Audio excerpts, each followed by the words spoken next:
us today, and she's a lawyer. She has 3 boys, ages 2, 5, 9, and 12. We have 4 boys? Wait. I have 3 at home. So we have gotcha. 2.5-year-old, and then 9, and then we'll be 12 next week. Oh, 2.5. Yes. Okay. I read it as a 2, 5, 9, and 12. Okay. I gotcha. So you have your hands full. Amazing. Well, it's so good to see everybody this morning. Really, really appreciate it. We might still have some people floating in, but this is a 1-hour jam-packed with amazing information, incredible panelists, and this will go super fast. So we're going to go ahead and get the program rolling. Today, we're going to hear from 4 expert panelists. They're going to tell us their perspective on balancing it all during the COVID era. Family, life, career, community, animals, loved ones, work, profession. How do we do it all right now? And I know we are all trying to do it all. So hopefully, today you'll take away some tools, tips, some great advice, and to really help us all navigate this crazy time we're in. You'll hear from Becca Peterson, who is director at MercyOne House of Mercy. We'll hear Lara, who is attorney at law with MVP Law, who is a brand new member of the Chamber. Thank you, Lara.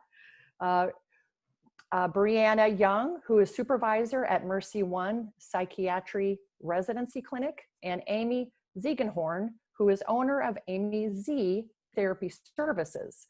So really appreciate it. And MercyOne is a huge investor of the Chamber, and we want to thank MercyOne for their support. We are excited today that Christopher's Fine Jewelry is our sponsor. I am going to take it away to Bailey. Bailey first is our event, social media, marketing guru, and she's going to tell us a little bit today about the technical sides of our program. Well, thank you, Catherine, and thank you to everyone for joining us today for our quarterly Elevate event. So I'm going to quickly go over our agenda. After I'm done speaking, Anna Dowd, our Director of Membership, will introduce Christine Osborne with Christopher's Fine Jewelry. Thanks again to them for making Elevate possible. And then Catherine will get things started with a question for our panelists. We'll have some time at the end for Q&A, which will be facilitated by Lara Matheson, our Director of Workforce Development. And afterwards, Nicole, our accounting specialist, will introduce our prize giveaway. So you guys will be excited to see that. So stick around until the end for a chance to win some beautiful jewelry from Christopher's. So please keep your mics muted throughout today's program, but feel free to utilize the chat box and throw whatever questions you have in there for the Q&A. I also wanted to let you know that you're being recorded right now. Say hi for YouTube. And a link will be shared with you afterwards in case you want to utilize the recording of this program. So now back to Catherine. Thank you so much, Bailey. Amazing. You have done so many events during this crazy time. And so I tell you what, you've become a Zoom expert. So if anybody wants to know how to Zoom, ask Bailey. Amazing. I'm excited to introduce Anna Dowd. Anna is our Director of Memberships and Strategic Partnerships, and she has been working hard telling the Chamber story and talking to a lot of new members, which we have, and you've done an amazing job. And it's kind of neat. We have 165 members of the Chamber that have been members for 10 years or more. That is incredible. Bailey literally counted them, and you'll hear more about them this fall during our membership drive. But Anna, take it away.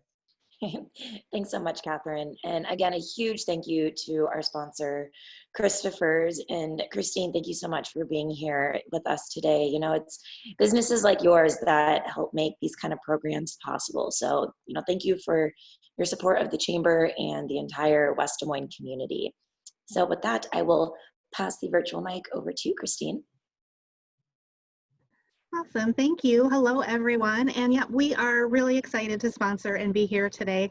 We have, I believe this is our 3rd or 4th year with this event, and have really found over the years so much incredible information that our community needs and we need to be able to share. And so we're pleased to be able to help make that possible. Just a couple of quick things about Christopher's Fine Jewelry and Rare Coins.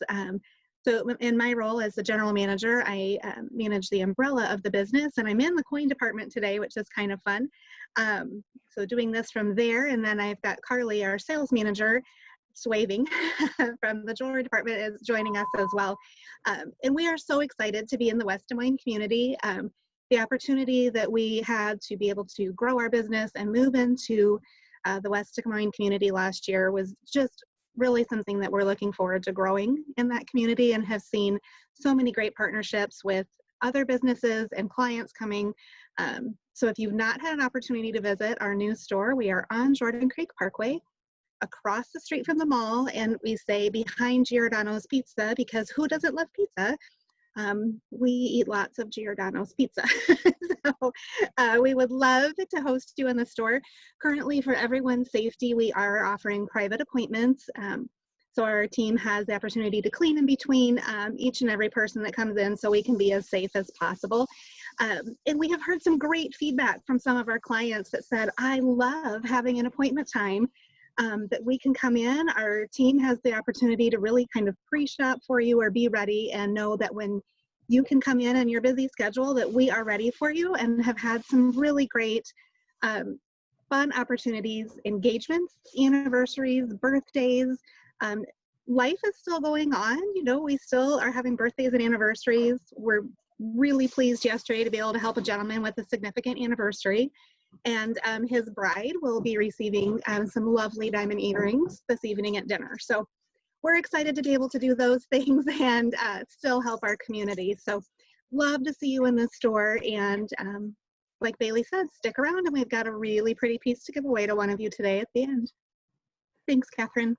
Thank you so much, Christine. And thank you for the beautiful piece that you are giving away at the end. It's lovely. And you always just pull out all the stops on that. And I love the private VIP. You know, you set an appointment, so you have the full attention, right, of you and your expert staff. I love that. That is like, you kind of probably feel like a queen when you go in there, right? You know, or a king. So I love that. That's terrific. Thank you so much for your support over the many years, and to your new store.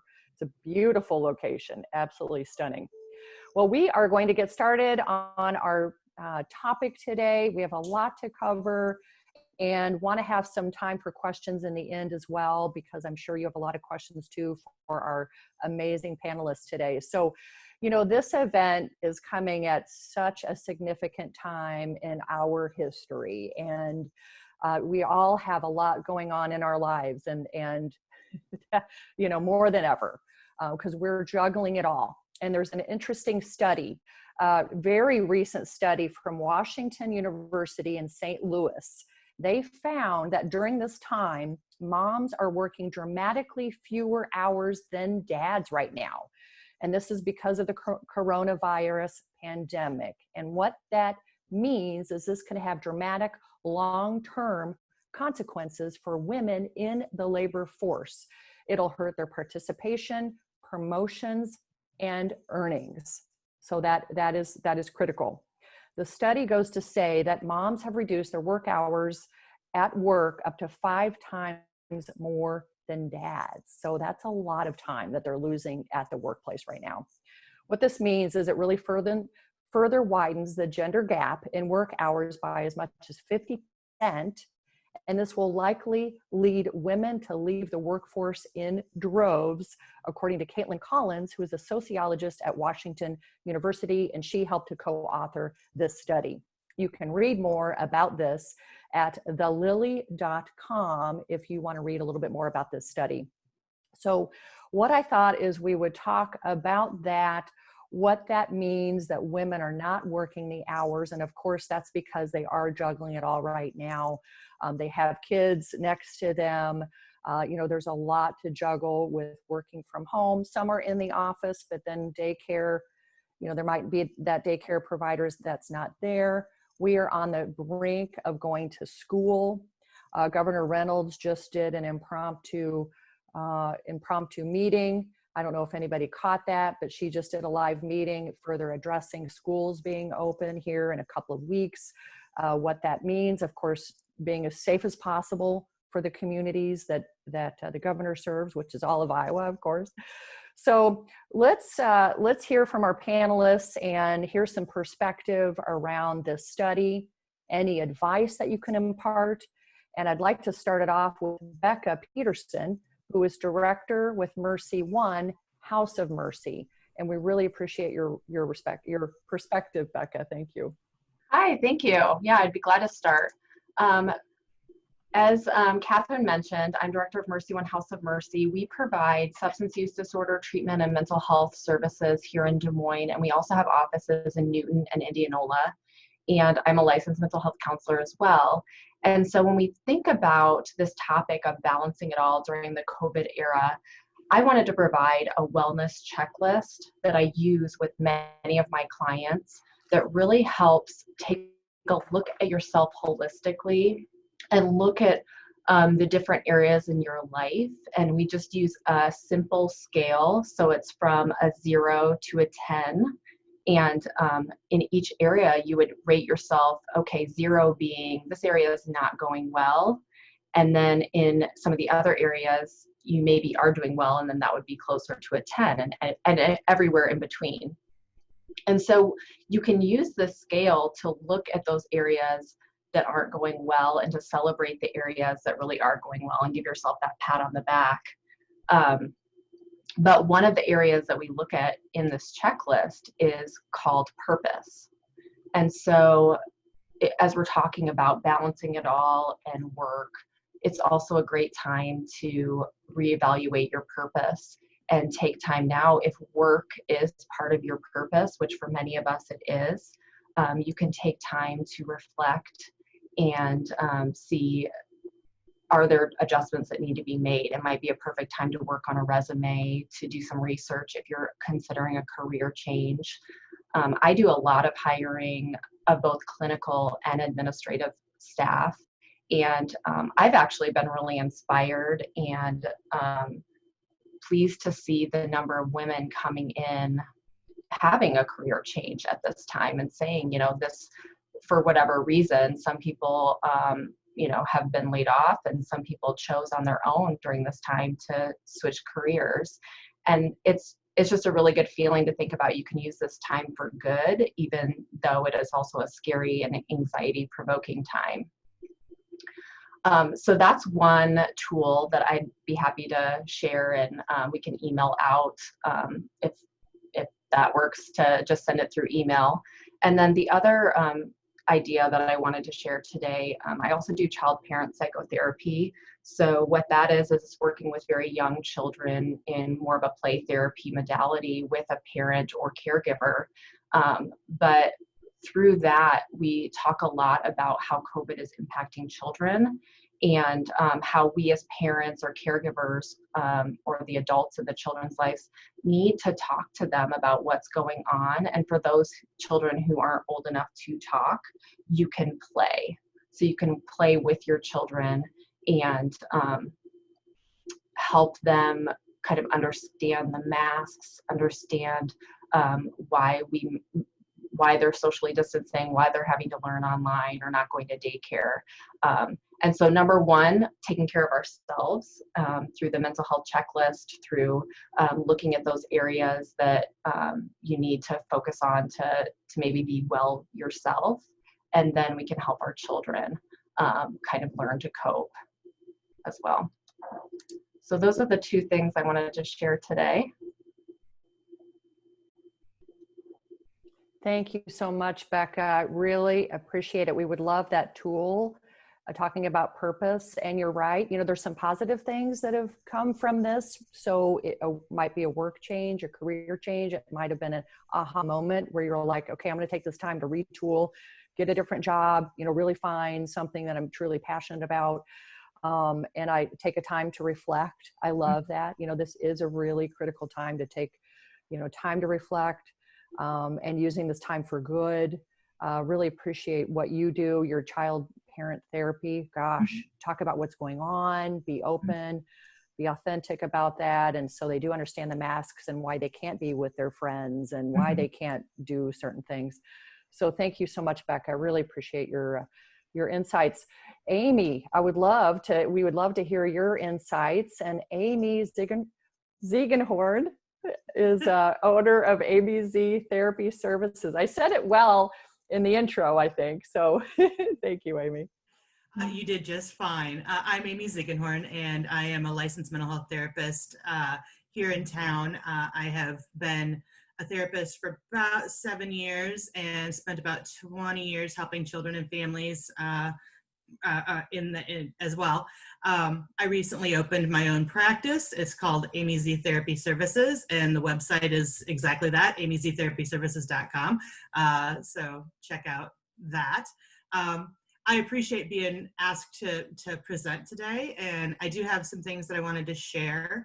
I think one of the things that I wanted to talk about is that the whole being at home with your kids and trying to work from home while you're watching your kids really blurs that line for people.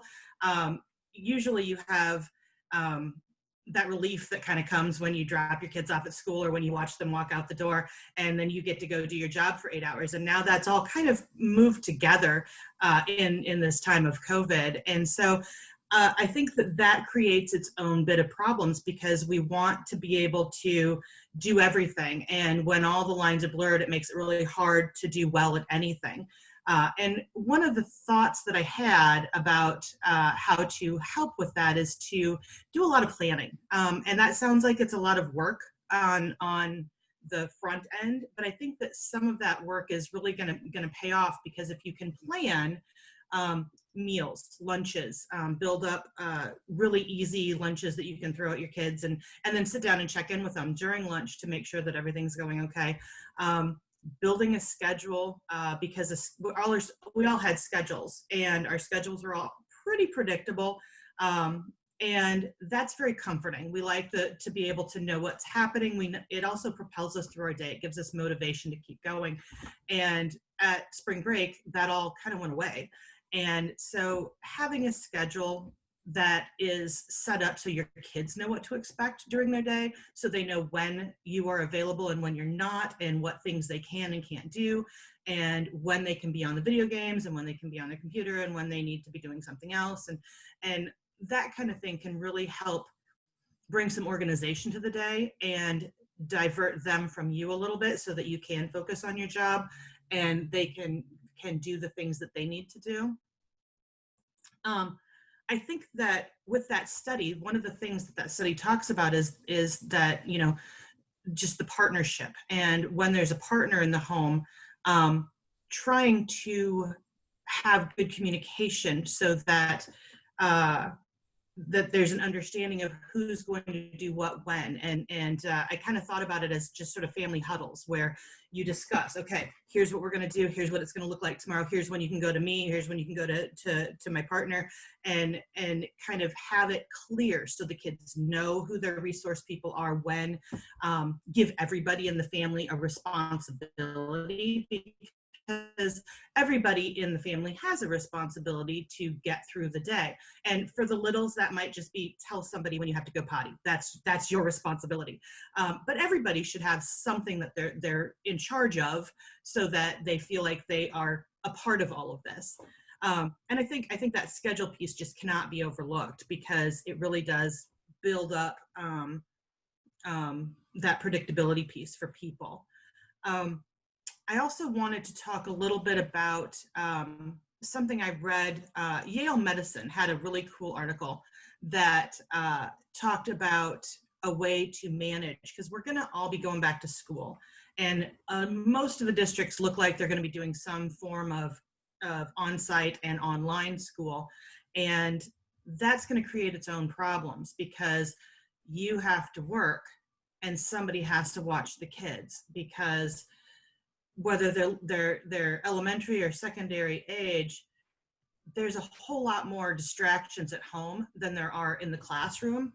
And so helping them stay focused and be present for class when they have to, that's going to be a tough gig. And I know that because I have a 7-year-old nephew who in the spring had already figured out how to minimize his teacher's Zoom window so he could do other stuff on his computer.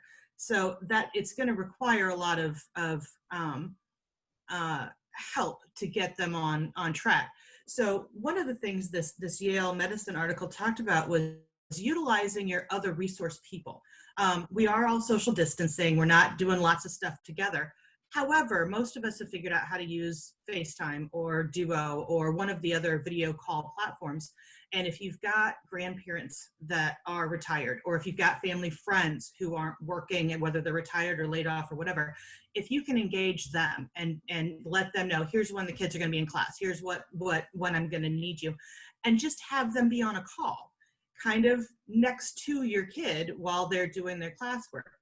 That can be not necessarily full supervision, but another set of eyes that's kind of helping your kid kind of, okay, look back at your screen, let's keep working on stuff, and answer questions, and maybe read with them, and that kind of thing. And that can take some of the pressure off of a parent. And I thought that was a really cool idea. The other thing around school, that I came across, was setting up an office space for your kid, so that you've got your office space and they're kind of working parallel to you, not too close so that, you know, you're interfering with each other, but close enough that they know you're there, they can see you, you can see them, you can tell if they're fidgeting or needing a break, and you're able to kind of guide them through their school day in that way. I want to highlight very clearly that none of the solutions that we're going to come up with today are foolproof, because the world we live in right now is very, very volatile and fluid. And so a lot of this is going to just be about adaptability and trying to find ways to manage all of the things that you have to manage as best you can, and let yourself off the hook that you are doing the best you can, because this is hard stuff. It really is. And it's unexpected, and it got thrown at us really fast. The final thing I wanted to share is a website that I found that I really liked. That's all you got to put in. The website comes up, and not just that whole site has a whole bunch of cool stuff, but off to on the right hand side and in that there are just so many things. There's a podcast called Parent Trapped that ran for 10 episodes from May to July, that is people talking about exactly all of the things we're looking at, you know, the difficulties of having your kids home while you're trying to work, and what it's like, and things that you can do. It's over now, but the podcasts are available, and I did look, it's on Apple Podcast, and I was able to find it on Podbean, so it's available on all the other podcatchers as well. So if you're into podcasts, I think that's a good one to check out. In addition, there's just so many other things. They had a bunch of stuff about getting kids ready to do remote learning. It had stuff about, I'm looking really quick, examples of schedules that you can use for your kids. There's a bunch of activities that are educational in nature, and you can pick between K through 5 and 6 through 12. Time management apps, games that help kids think critically, audiobooks that are available, educational sites, free apps and games, a guide for how to get kids ready for virtual school, and there's even some apps and games that don't require Wi-Fi or data. There's also some free weekly seminars, and the last one they did was on tweens, teens, tech, and mental health. So really, really good stuff there. And so I would say, you know, take a look at that website if you're looking for support or resources or something else to do with your kids. And that's what I have. Amazing. And I'm going to go back to your very first statement. You said you recently opened your own practice. So like how recent, Amy? July. It's really new. Okay. Yeah. You're a COVID business, a brand new COVID business. That's amazing. I am. And I'm seeing people virtually currently. And I'll continue to do that until it's safe to be in the office. However, I do have a physical office for when it's time to do that. And I am taking new clients. So again, AmyZtherapyservices.com. There you go. Love, love, love. We got to talk about membership in the West Des Moines Chamber. We'll connect with you on that. Great idea to help promote you. Love, Thank love, you. love. Well, congrats. That's amazing. I mean, starting a new business during this time, you are an amazing person. I love what you said about, you know, the planning. I love the planning idea because structure is so important to everybody, kids and parents and grandparents alike. Good communication with your partner, boy, is that critical, so that you schedule your day. Laura's going to tell us some amazing tips that she's done. She's living this, and incredible the things that she's done. And I can't wait to have until she tells her stories. The family huddles, neat idea. Again, it's communication. And then, yeah, other family members, neighbors, kind of, helping in, watching the kids. I love the idea of building an office space for your child, maybe. I love that. So they've got ownership, this is my space, for learning. Very, very cool. So thanks for all these tips. Wonderful, wonderful. Thank you.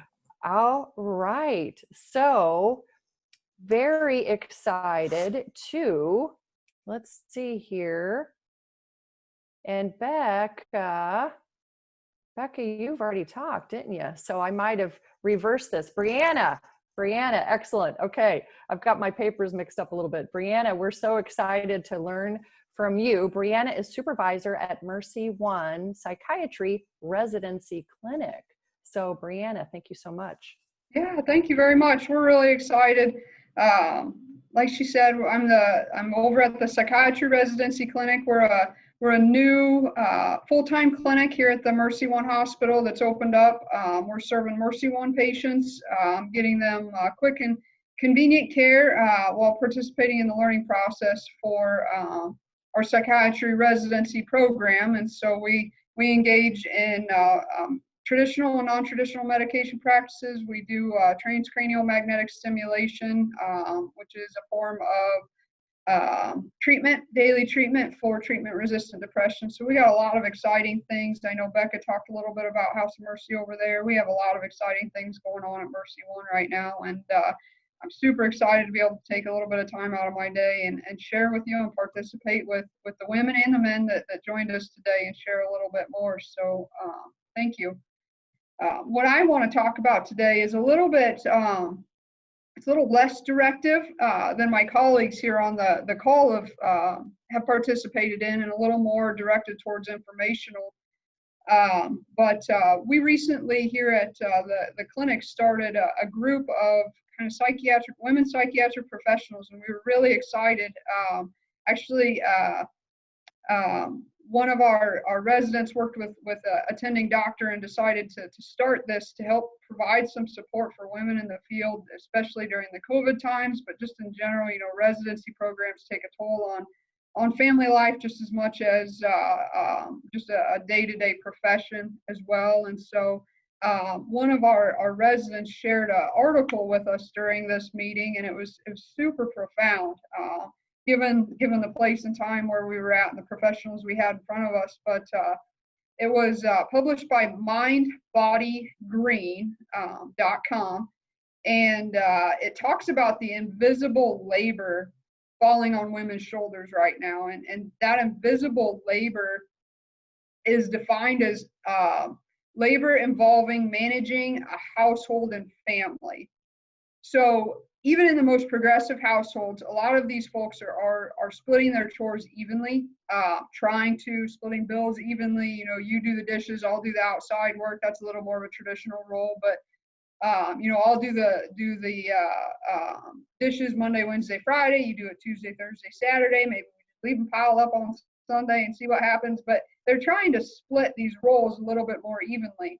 But this invisible mental load that still exists is all of the unseen tasks, identifying, especially if there's kiddos in the home, identifying doctor's appointments, shots for kids, school registration, school shopping, conferences, dinner plans, grocery lists, all of that. And typically this is falling on the women's shoulders, which adds to the stress. Not only are a lot of our women going to work 40 hours a week, sometimes more, and then they're coming home to maybe chores divided, but they're also still coming home to kids' schoolwork, to making dinner, to still making a grocery list. As much as the partner or spouse may choose to help with dinner, maybe we split the chore of cooking dinner. Are they splitting the chore of developing a grocery list? Are they splitting the chore of going to the grocery store? Are they splitting the chores of identifying which schoolwork needs to be done. I mean, are all of these other tasks being split? Because so often the household chores, they're never ending. And so a really good example that can kind of illustrate this, and I am actually going to read this off my computer screen, it focuses on a child's school day. And so it says, and this was published by Children's Bright Horizon nonprofit, a child's school day isn't just about the physical job of picking up and dropping off. It's not where it ends. It's also about the perpetual mental awareness of schedules, including early release days, carpools, doctor's appointments, play dates, special events, field trips, class parties, science fairs, who needs to bring what and which day requires special supplies. Snack days as well fall into there. And those are only a few of the items on the family's list requiring a working mother's constant mental presence. There's not a lot of families right now in which the partner or specifically lots of times the male role within the family participates in a lot of those without being told. And so part of this invisible load is not just having your partner ask for help. It's working to find a partner who can identify the need and do it without being asked. So we're looking for little Johnny's dad to come to mom or wife and say, hey, I know Johnny has school starting in August. You know, I went ahead and scheduled his sports physical on this day, and I took the day off so that I can take him. You know, we're looking for that extent as a female household leader. We don't want to say to our significant other or husband or whomever this might be to say, hey, Johnny needs to get in for a doctor's appointment coming up. Would you mind scheduling it? We still took that invisible load if we have to give that direction. So women are holding so much of this. 72% of working moms feel it's their job to stay on top of all the schedules in the house. 52% of these same women report burnout. And they're reporting burnout because there's just no end. And so the hard part is there's not an answer to this problem. It'd be great to say, you know, well, I'll start helping out more as the partner, but that's not the solution necessarily, because there's a lot of conversation that has to happen around giving up this trust and giving the ability to delegate these roles without feeling the need to follow up excessively. And women are very good at following up excessively, because if it's not done according to our standards or time frame, we tend to stay on top of that stuff very well. And so being able to give that up and give up the opportunity to have it done exactly how you would like it to is hard. So what you can do about this is recognize if women, you're feeling overwhelmed right now, especially with COVID, schools transitioning, so much going on, you know, you probably are, and it's okay. Ask for help. We have a lot of great panelists of counselors and professionals on here. There's a ton of resources out there. Go ahead, a quick Google search. I know it sounds super simple, but a quick Google search will get you all the answers you need of the closest therapist or psychiatry organization that might be close by. If you're a single mom, plan these things, prioritizing your own self-care. It's okay to give yourself that time. And then if you are the partner or the significant other on the line, on the webinar, you know, simply saying, how can I help is not enough.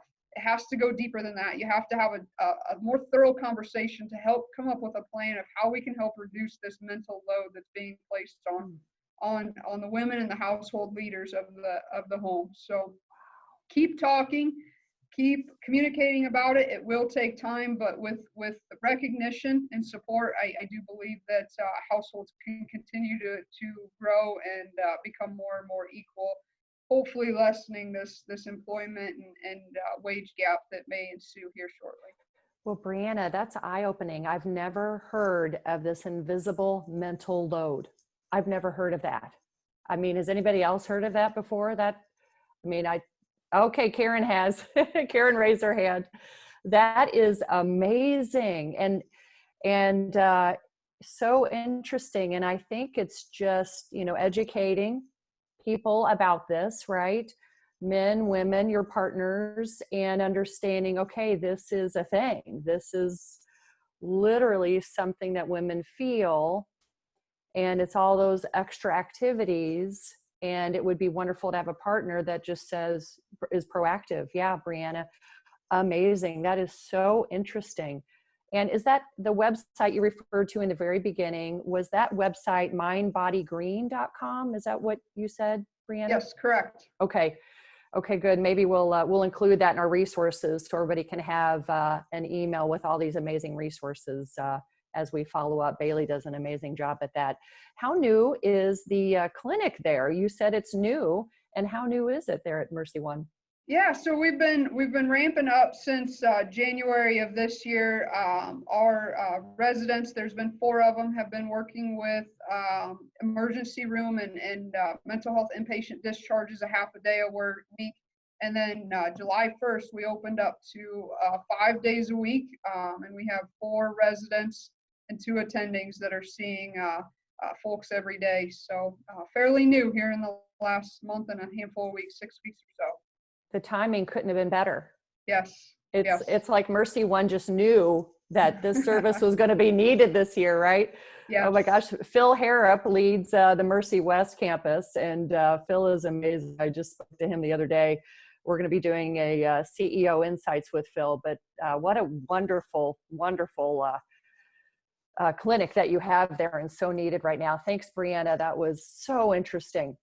Thank you. Okay, so I am excited to introduce Lara Plaisance, and Lara is an attorney at law at one of our new members, MVP Law, and she is literally jugging it all, professional, personal, and she has some amazing experiences and insight. And take it away, Lara. Thank you so much for being here.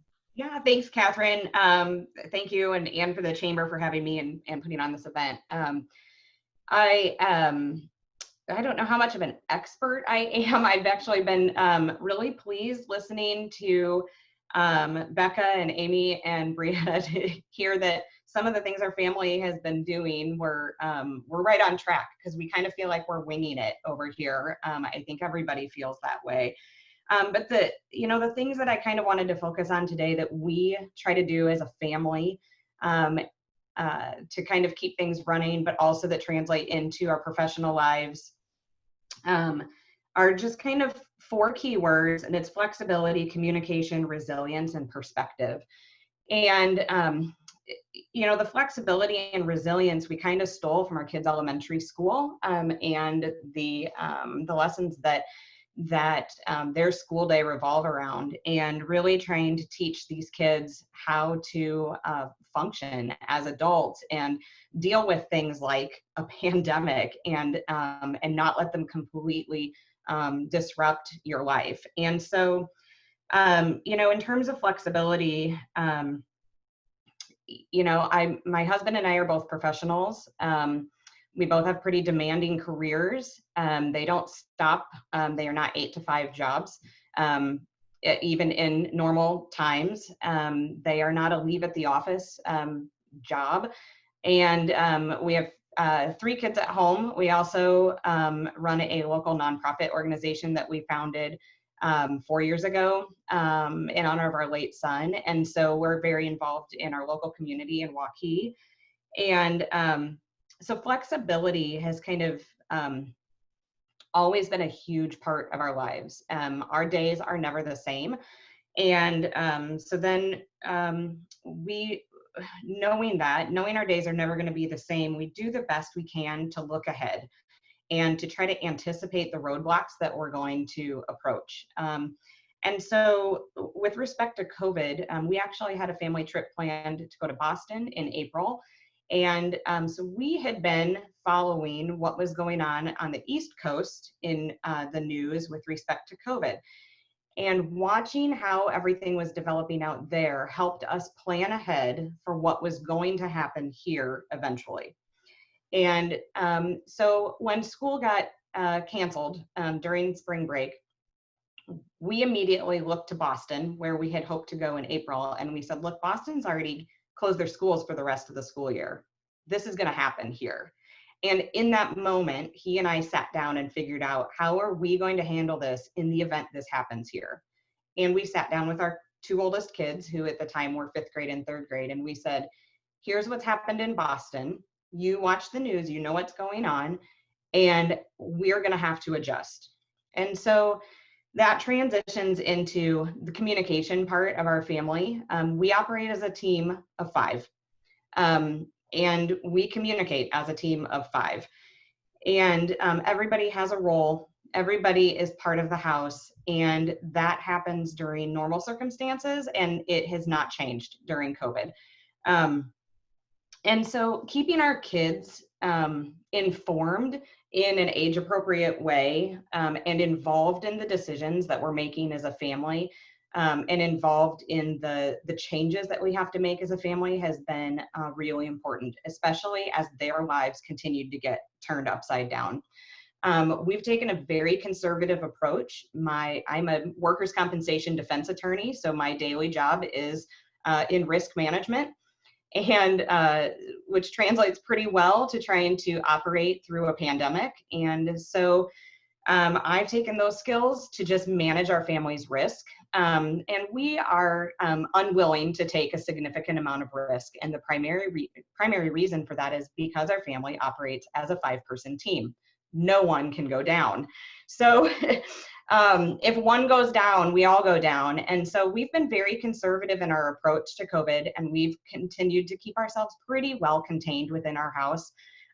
We pulled our kids out of summer sports and summer activities, but we did that with, after very long conversations with them, balancing those risks and balancing the rewards, and discussing with them the fact that we are a resilient family. We lived through a big trauma 4 years ago as a family, and we made it. And this, we know, is not the worst thing that we're going to live through. We've already done that. And so kind of going back to life experiences for our kids, and then that kind of just drives us into perspective. We recognize and we tell our kids every single day how privileged and fortunate we are in this situation. We have the choice to stay home. We have the choice to keep our entire family safe, because we do have very flexible employers and very understanding employers, and jobs that lend themselves to be able to remain at home. And we talk with our kids about the fact that people are losing jobs and the impact that that has on families, and that there are parents who don't have the choice to stay home and have to put themselves at risk because of the career or the position that they're in, and bring that risk back home to their families, and how hard that is for parents to stomach, and knowing that you know, they have to provide for their family, but at the same time they're putting their families at risk. We encourage our kids to do their own research and to find out information on their own, and bring that to us and participate in the conversation. My 2 oldest desperately wanted to go back to school. We did not make that choice. We are in Waukee, and we have the choice of fully online or fully in the school building.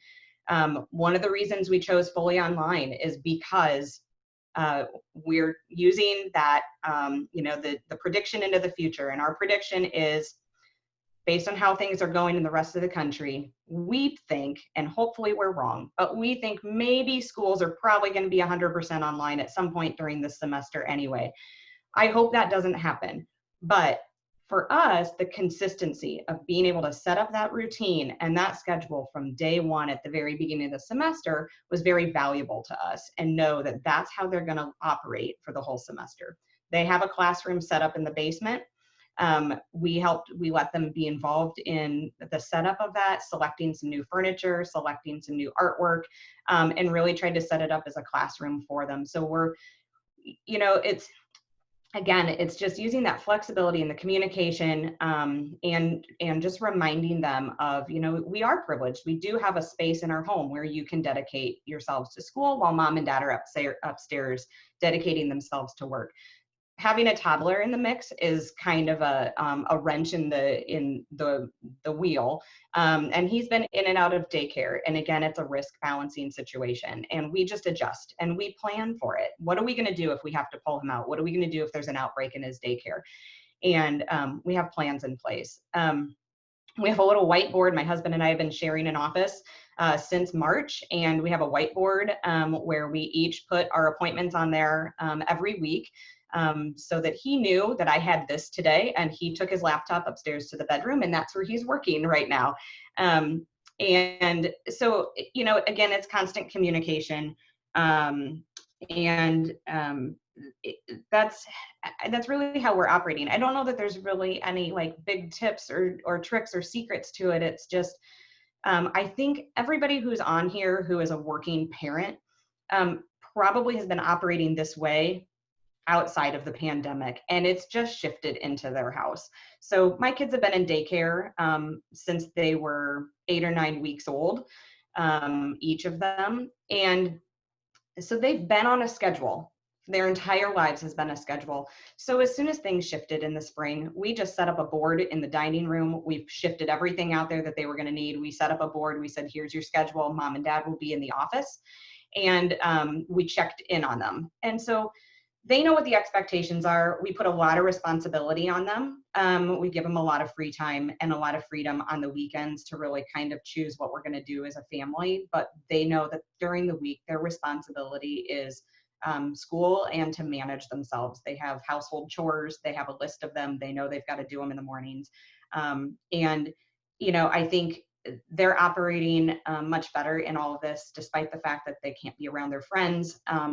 Because they know how their day is going to go every single day. And I think especially for kids and helping manage their mental health and all of this is, again, having that predictability as much as you can with constant communication that they know things may not be this way tomorrow, and that's okay, and we'll readjust and we'll handle it together.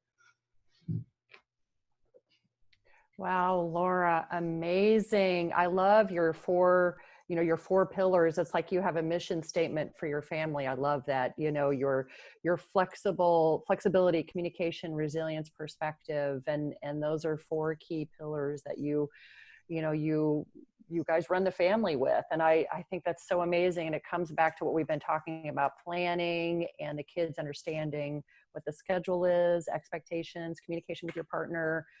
So I love that you're so organized, and just highly commend you for that. Amazing, really, bravo. Sounds like, yeah, you run a tight ship, and congratulations. That's not easy to do, you know, that's incredible. So, well, and kind of to speak to Breanna's point is, you know, the communication with my spouse and also my communication with my employer are 2 keys in all of this, and their communication with me as well. But we have to be able, as women especially, I think, to be able to speak up to no matter who it is and say, I've hit my breaking point. I'm stepping back. You're just going to have to handle it. And I don't like to say that I'm very fortunate in the partner that I have in my husband, because it wasn't luck. It was very deliberate. You know, before I married him, he and I had very candid conversations about how I expected a spouse to be, and what he expected as well. And we've operated that way for 18 years. So it wasn't luck. It was just, you know, this was a very deliberate choice in our relationship. And so I think that communication really is kind of the pillar of all of it. And without it, I think kind of everything just kind of falls apart. Amazing. Well, we've learned so much today. This has been incredible. And it sounds like we have a lot of resources too. We'd like to open it up for questions. We have 10 minutes, and I'd love to introduce Kara Matheson, who is our Director of Workforce, to run our Q&A. And if we have any questions, would love to talk through this with the group. I mean, we've covered so much today, and this is a challenging topic for sure, trying to juggle it all. Especially work and keeping work efficient and staying in work and the invisible mental load. That was just so fascinating. So if anybody has any questions, would love to just go ahead and put those in the chat, and we can have Kara run our chat room. So Kara, we'll take it away with Kara. Thank you. Absolutely. So if anybody has questions, please go ahead and throw them in the chat box. And whether they are just for one of our experts here today or all 4 of them. And I just gotta say, I do not have kids yet, and I am taking mental notes like no other. So I am fully prepared for how to do this. So thank you for all the amazing insight. And I love everything that we've covered today. I love the approach of including the kids in the decision-making conversations, because I think that there's, especially with certain ages, there's a lot of anxiety that comes with everything going on right now, and there's so much unpredictability, and there's so much that's not in their control. And so bringing them into those conversations and explaining to them how you're making these decisions and getting their input, I think that's just incredible. So amazing information. So do we have any questions from the group? I know we covered a lot of stuff. Any follow-up questions? You can unmute yourself as well and ask anything. Exactly. Chris, I you have a question. Yay. Yeah, first a comment. When Breanna was talking about the invisible load, I have to let you know that I am a parent of 3 daughters. They've all somehow made it out of the house despite my inability to see that invisible load that my wife carried. That just described me to the T. Like I just never took on a lot of that, and it really is a management responsibility, and it's just huge. Let's just say, for instance, rewind the clock 15 years, and when kids were in the house. And by the way, one of our kids is on this call, so I have to be truthful about that. Yeah, there's Siri waving. If I needed help, or if my wife needed help, how would it be something where you'd make a call and you'd find out you can't get a slot for 2 months right now because it's busy in the world of therapy? And the other thought is what are the costs for something like this? Can somebody let me know what, just out of curiosity more than anything? Great question, Chris. Does anybody want to chime in on that? Well, I can just speak to House of Mercy. We have immediate openings for therapy. Psychiatry services would probably be a wait of a couple weeks. And we always want the cost of therapy to be affordable. So we would look at insurance options, and we do sliding fee scales so that it's an affordable service. We don't want that to be a barrier. We also have walk-in assessments, so people can just come in and get an assessment, again, to just break down those barriers. I can tag on to what Becca said. You know, there's a lot of folks, not only MercyOne and Becca's part of MercyOne as a whole, but they operate fantastically as well. And there's a lot of, that's a common question right now is I can't get help very fast. And so the first and foremost I would say is don't stop with one phone call. Oftentimes we as therapists and myself, I'm a licensed mental health counselor, Becca and Amy as well. Our primary goal is to get folks help. So if we know there's an opening somewhere else sooner and it's a crisis situation, we're navigating the crisis with you on the phone to try and help get you where you need to be as quickly as we can. We're very aware as therapists and professionals where these openings often are. But if you're very independent, or maybe you get one of the few that don't do a great job of helping walk you through the navigation process, you know, please don't stop at one phone call. Make a couple, because you will either get somewhere or you'll get somebody who knows how to help you get somewhere if they're not there.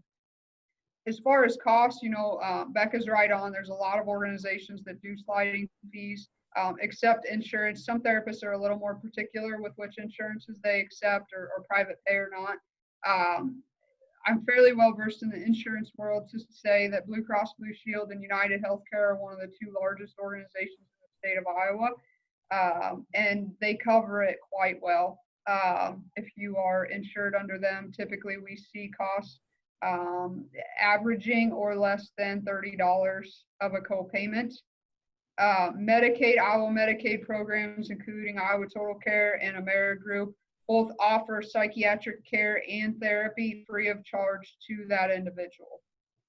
Now, a lot of therapists may not accept Medicaid or Medicare often, and so that's where you may have to make a few phone calls. Typically, getting in with your organization, such as MercyOne, House of Mercy, or our own MercyOne Outpatient Behavioral Health Services, is a great place to start because they typically cover most of the insurances, including TRICARE, which can often be hard to find coverage for as well. So again, don't stop with one phone call. If you need help, please make a couple. If you're not getting anywhere on the first one, I know it's so hard to make that process and ask for help the first time. But I promise you, there are people out there that care and will walk you through, even if we're not able to help you directly. Awesome. And then Amy, I saw you unmuted yourself. You want to add something? Just real quick, a lot of folks that are in private practice do have openings. I have openings, so can get people in pretty quickly. And so it's just a matter of matching up insurance and that kind of thing. And I believe that right now, a lot of the Walmart plans are covering copays through the end of August. So there's actually not an out-of-pocket for a lot of folks that have Walmart right now. So it can be, at least to get started, would be fairly cheap. Awesome. Very good to know. Thank you to all three of you. We do have one more question we'll squeeze in quick, and then I know we've got to get to some prizes. Anna says, are there any tips for navigating a hybrid school schedule where consistency will be tough? I'll just say two really quick things. One is be aware of your red flags.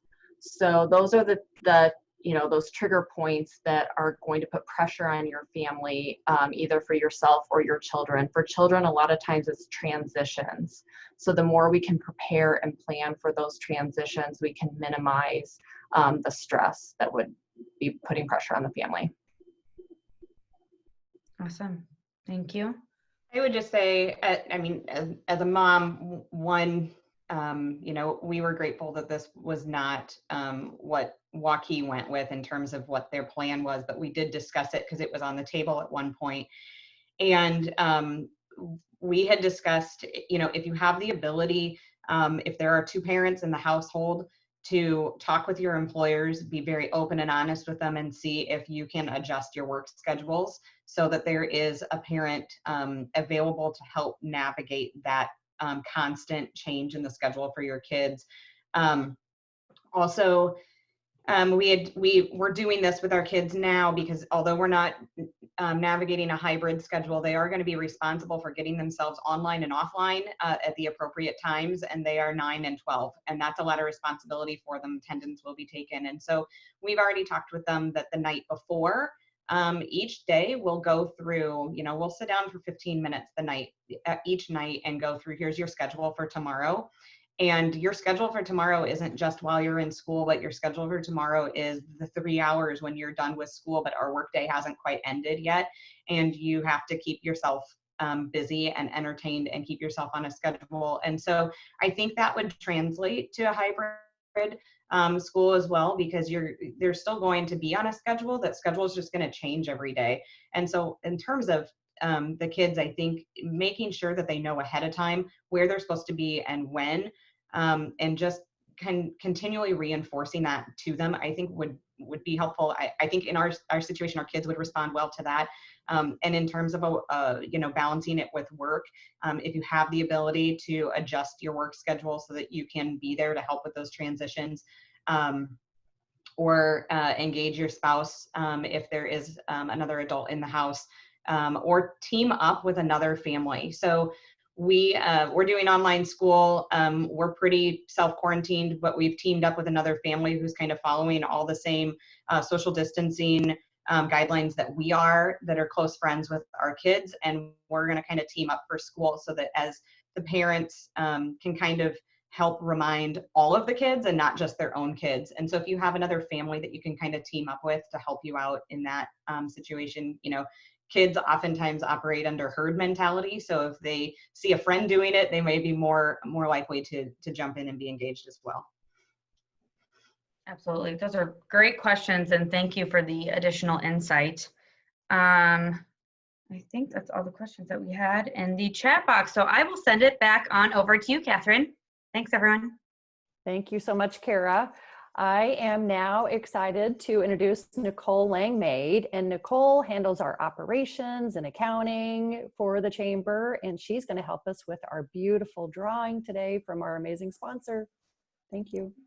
Yes, Christopher's Fine Jewelry, thank you for this beautiful prize. Bailey is going to show us a picture of it here. We have a necklace here from Christopher's Jewelry. And our winner today, we picked just before the event, is April Durham from Shift Collective, and she was on for the full event. She just hopped off. I saw her because we ran a couple minutes long, but Christine, if there's anything you want to highlight about this prize, please go for it. It's a beautiful, beautiful necklace. Well, thanks, Nicole. It is, and we were excited to present that today. A piece from our, as it says, our Jorge Revilla collection. Beautiful collections, the designers from Spain, and so has a little bit different flair to it. And some of these pieces are right on trend with the mix with rose gold, which is really hot right now. And you can kind of see below the picture, there's several other pieces in this collection that you can add to, or if you are interested in, we'd love to show you as well. And price points in this line can be super affordable, starting like $89, $99, and the $200 to $300 range is pretty much the middle there for this line. So lots of options that anyone can have. It'd be a great gift for yourself if something you want to have a fresh look for your next Zoom call, like we all do. So we'd love to see you in the store if you want to see the rest of the collection. So thank you so much, everyone. Thank you, Christine. Oh my gosh, lucky winner. Love, love, love. Well, thank you so much, everybody, for being at this event today. You know, thank you for the Chamber team, Kara, Bailey, Nicole, Anna. Our vision at the West Des Moines Chamber of Commerce is to really place West Des Moines as the best suburban city in America to live, work, and play. And we are working on that every single day. So we really appreciate you, our members, our friends, and for making this possible. Becca, Lara, Breanna, Amy, thank you for your insights. We learned a lot today. I learned so much today. This was amazing. Bailey's going to do an amazing job. She'll follow up with some of these resources and websites. We did mention a lot today.